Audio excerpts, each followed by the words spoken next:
kita muliakan, kita hormati Sayyidina Syekh Al-Habib Mahdi Syawal bin Salim beserta ahli wahidah dirahmat ini dimuliakan oleh Allah Subhanahu wa taala. Mudah-mudahan mereka orang-orang yang mulia dan kita semua beserta keluarga diberikan kemuliaan oleh Allah serta dipanjangkan umur dalam sehat walafiat dan diberikan keberkahan dalam kehidupan yang amin amin robbal alamin. Pada hari ini kita berada di sini untuk apel dan kumpul bersama yang diadakan setiap 3 minggu sekali.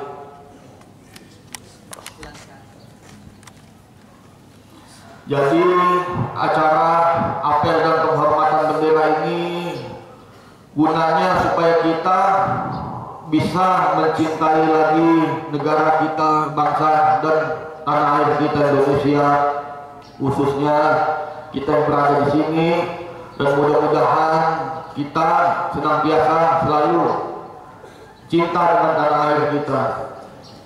Terus satu hal lagi,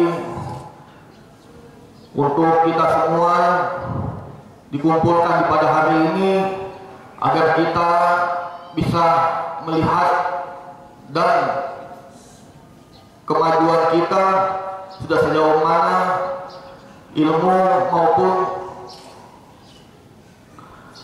kepintaran kita maupun kepribadian kita maupun jasad dan rohaninya, sehat, pintar ataupun tidak ada kemajuannya. Maka dari itu kita ada di sini, kita baca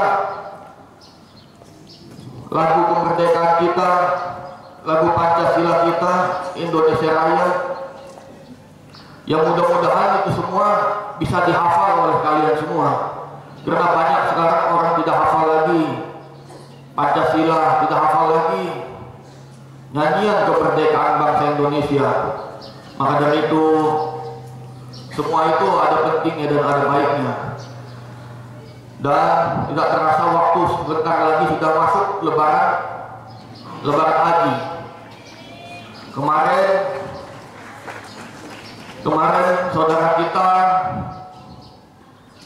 teman-teman kita, anak-anak taekwondo masuk di TV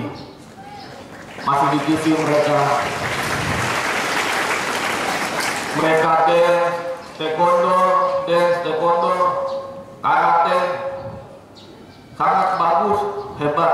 Ini Ustaz Mahbub ini pintar, terus dapat uang lagi 10 juta. Nanti insya Allah kita beli sapi lah buat Lebaran Haji.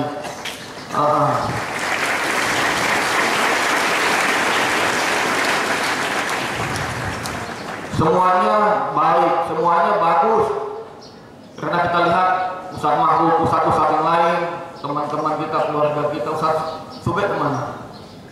Dinas, Ustaz Subek, Ustaz Ramadan, semuanya sibuk dinas, agar pemerintah dan rakyatnya saling mendukung umat manusianya.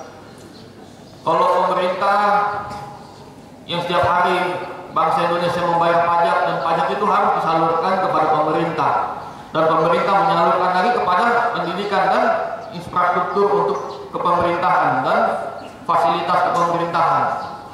Maka dari itu beliaulah Ustaz Mahbub, Ustaz Subek beserta Ustaz Ramadan dan Ustaz yang lain, mudah-mudahan ada bantuan gedung khususnya buat asrama putri tadi dari Umi. Mudah-mudahan nanti kita laki-laki yang jadi kulinya, perempuan itu menjadi adunya.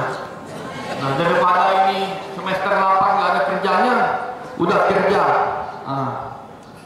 Kalau kita nggak ada uang, kita punya tenaga, tenaga itu menjadi keringat, sehat jasmani dan rohani. Dan pada nganggur, terus insya Allah kita doakan Ustaz Mahbub beserta tim Nurul Iman Lion bisa menang nanti di kejuaraan di talent, di apa itu namanya, di Go Show itu. Mudah-mudahan menang, bagus. Satu orang yang membantu. Coba lihat, bayangkan sebesar raksasa kekuatannya. Kemarin datang alumni dari Nurul Iman mau beli kambing buat kurban, dia kasih 3 juta mau buat beli kurban kambing, itu baru 1.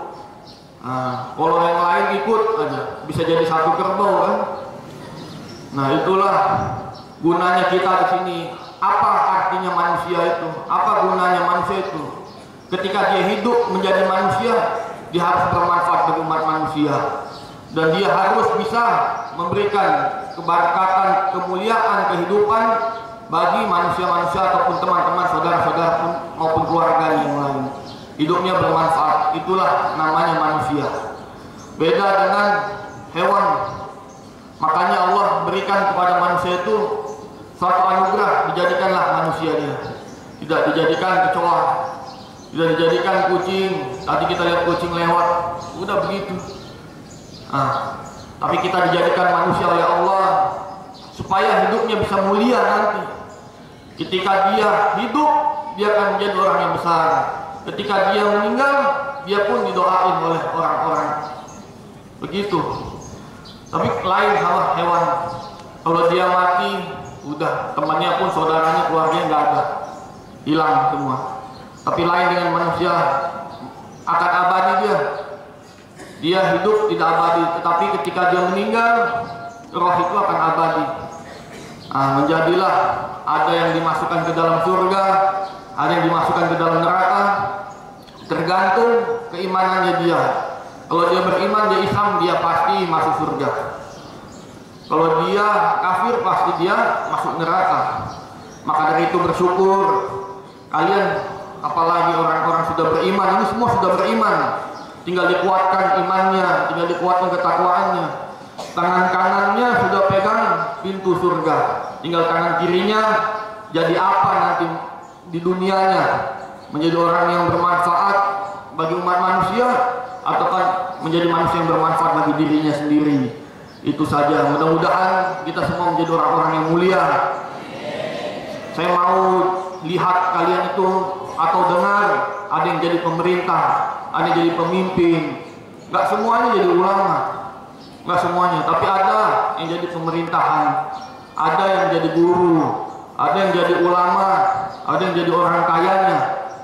Nah, mudah-mudahan semuanya itu bisa. Karena Rasulullah pun punya jiwa yang kuat, punya semangat yang kuat, tidak putus di tengah jalan. Beliau itu tidak putus semangatnya, cita-citanya tidak putus di tengah jalan seperti nabi-nabi yang lain. Nabi-nabi yang lain putus di tengah jalan. Nabi Isa tidak selesai, apalagi Nabi Idris tidak selesai, dan nabi-nabi yang lain tidak ada yang selesai seperti Nabi Muhammad. Dia dapatkan kota Mekah menjadi pemimpin umat manusia. Itu karena punya cita-citanya yang sangat kuat. Nabi-nabi yang lain juga Allah kasih pilihan dan keunggulan yang sama seperti Rasulullah juga, sama Nabi Muhammad seperti juga. Tapi mereka punya niat dan kekuatan semangatnya nggak seperti Nabi Muhammad. Makanya setengah-setengah. Nabi Isa setengah sudah langsung diangkat karena tidak kuat. Nabi Nuh juga setengah juga. Semua nggak ada yang selesai kecuali Nabi Muhammad. Karena beliau sampai sekarang hari ini Mekah pun masih jadi kotanya, negerinya masih. Karena itu bukti sejarah Rasulullah memperjuangkan. Nah, begitu pula kita harus ada tandanya, harus ada bekasnya seperti Ustaz Mahbub. Banyak dia bantu, walaupun cuma 10 juta, tapi Ustaz Mahbub itu 10 juta, ya nggak apa-apa. Insya Allah nanti bisa benar yang lebih banyak lagi. Itu saya mau dengar semangatnya seperti itu. Karena manusia itu harus diberikan semangat, harus diberikan kekuatan agar dia punya tatahan masa depannya untuk menuju kehidupannya. Nanti dia punya rumah, nanti dia punya mobil, nanti dia jadi orang yang soleh, nanti dia jadi orang yang nggak tinggalkan sholat, semuanya punya tatahan hidupnya. Makanya mesti ditata hidup itu. Sekarang masih sekolah, belajar menjadi dan mencari jati diri, menjadi orang-orang yang mulia. Apalagi kalian ini semua orang-orang yang soleh dan soleha. Saya yakin orang tuanya itu kaya, orang tuanya itu banyak rezeki, berkah. Kalian itu zikir setiap hari, sholat setiap hari, jadi banyak itu duitnya. Tapi kalau kalian di rumah, bapak di rumah juga nggak sholat, ibu juga kadang nggak sholat, apalagi ente kan, nonton TV, nonton sinetron, kan? Udah tinggal tunggu aja keberuntungan. Kadang datang duit, kadang enggak gitu. Keberuntungan aja yang ditunggu. Tetapi kalau orang ibadah, dia yakin dia punya Allah, Allah yang membantunya. Ya Allah, tolong ya Allah, berikan kami kemuliaan, kemudahan dalam urusannya, diluaskan rezekinya, tolong ridhoi kami ya Allah. Itu kan setiap kali kita berzikir, setiap kali kita sholat, itu arti-artinya. Makanya saya mau kalian itu hafal artinya, jangan cuma baca saja. Saya tahu kalian tuh nggak ada yang ngerti, makanya ditulis zikir itu, dihafal. Nanti di rumah jadi imam, suruh imam bisa jadi imam, baca tahlil bisa baca tahlil, suruh mimpin maulid, mimpin acara-acara keagamaan bisa, karena di pondok sudah biasa lama di pondok, jadi ngerti dia agama itu, bisa doa. Ya, itu saja. Kita kasih tepuk tangan buat Ustaz Mahbub ini. Taekwondonya juga Ustaz Subek, Ustaz Mahbub, Ustaz Ramadan, kepala-kepala sekolah ini banyak jasanya kepada kalian itu. Ustaz-ustaz, maka ustaz-ustaz harus semangat. Nggak ada di sini kepentingan di atas kepentingan, nggak ada. Semuanya mencari keridhaan Tuhan, mencari keridhaan Allah Subhanahu Wa Taala. Sebaik-baiknya pembalasan kebaikan, kemuliaan, nanti Allah yang memberikan kebaikan dan kemuliaan itu. Ya, makanya kalau mengajar jangan sembarangan. Harus kalau mengajar itu harus betul-betul dilihat muridnya itu, jangan tidur ini. Suruh maju, suruh diulang tadi apa yang dipelajari, suruh dicoba, hafal nggak dia, dites. Ya, kalian semua saya yakin punya semangat yang kuat. Semangat api yang membara, jiwa yang setinggi elang, tidak takut jatuh, karena orang-orang muda itu banyak cita-citanya, dan jadilah cita-cita yang terbaik daripada semua cita-cita. Dan mimpi boleh setinggi langit, asalkan hati-hati jatuhnya, jangan sakit. Mudah-mudahan bermanfaat dari saya. Sekian dari saya, wabillahi taufiq wal hidayah, wassalamu warahmatullahi wabarakatuh.